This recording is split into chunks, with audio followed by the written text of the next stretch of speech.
the whole field of perception.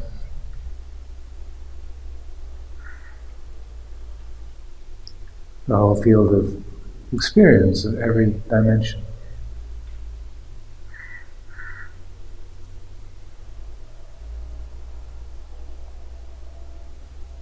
In the development of these tools, the reflections on change, unsatisfactoriness, not self,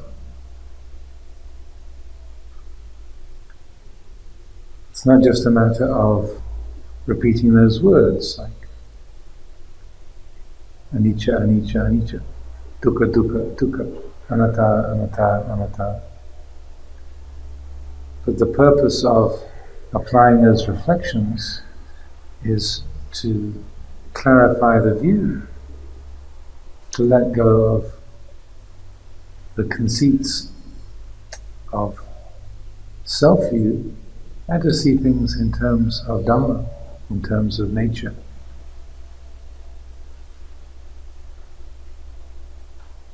That's the point of applying these tools, is to help the view to change and to be in accordance with reality.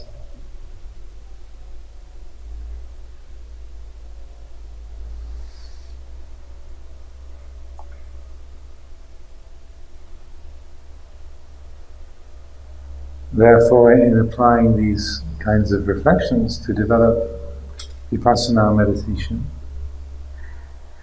we can be creative and adaptive in terms of how we use those reflections, using the inquiring mind, the reflective mind.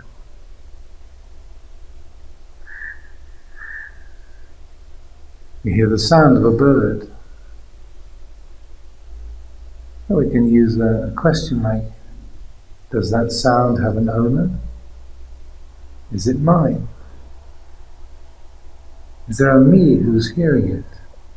If there is a me, who's the one who's hearing, what does that me look like?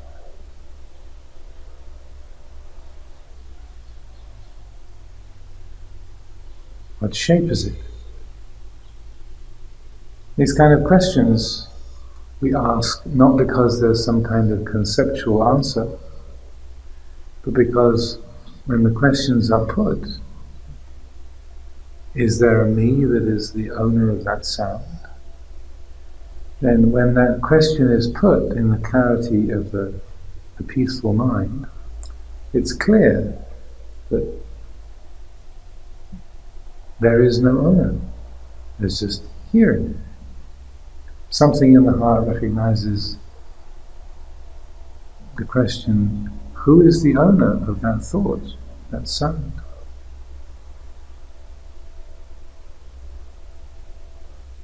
Who is the experiencer of this feeling?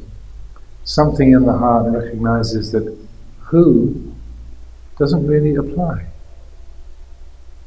It's not a who, more of a what. The mind is not a person. The citta is not a person. The citta is an aspect of Dhamma, of nature.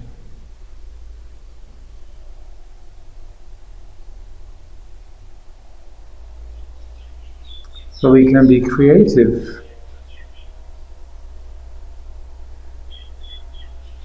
adaptive in the way that we explore and develop these reflections on anicca, dukkha, anatta.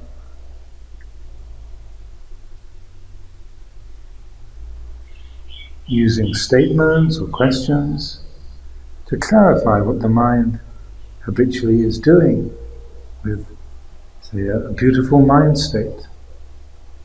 Maybe the mind goes very clear and peaceful, very bright. Oh, this is so lovely. Beautiful, peaceful, so good. So then we inquire. So this good feeling, can it stay good forever? can it last for eternity? Will it still be there when this body dies? Is it changing? Does it have an owner? Is it me? Mine?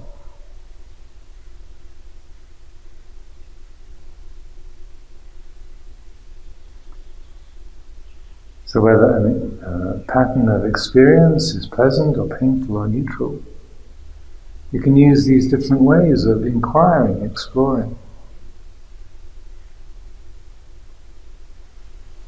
Asking a question, or awakening the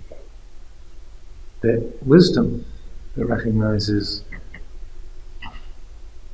what we experience is just a subjective impression. The mind calls something beautiful. Wow, that's really something. Or we can simply reflect, so, it's really beautiful. So, that's awful. So, I really want one of those. So, I can't wait till this is over. So, I want this to go on forever. So, in a simple way of reflecting,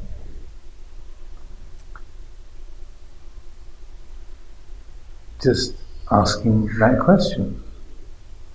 So, it arouses the mindfulness and wisdom that recognizes what we like, what we dislike, what we want. These are all just subjective impressions, patterns of feeling, liking and disliking. That's all. We might really want something to happen, so you might really want something to not happen. So, in that moment, the heart is in tune with the way nature works, sublimely indifferent to our wishes. You can't just wish the traffic noise to stop or the headache to go away. Nature follows its own patterns, but it's also responsive. What we experience also depends on our attitude. So when you hear a sound, you say, oh, not that awful song again, I hate it. If the reflection is aroused, so the attitude loosens, and what was being labelled as an awful song that I can't stand suddenly shifts to being just another sound, like the birds in the trees. No big thing. Not an intruder, not a problem. So in that moment, through our attitude, the world has changed.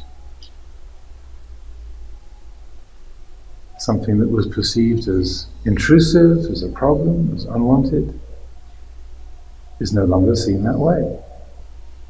The heart is at ease.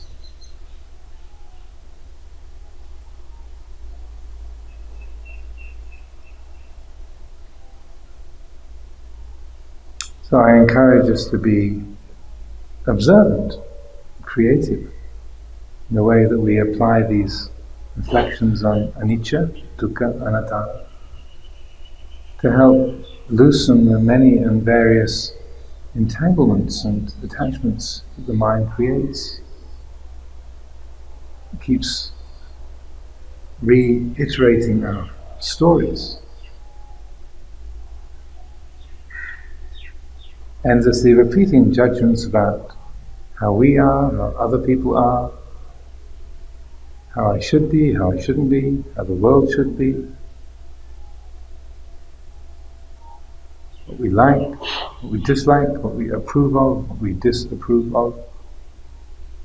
And instead, just through these reflections in anicca, dukkha, anatta, It opens up the space of the mind, of the heart.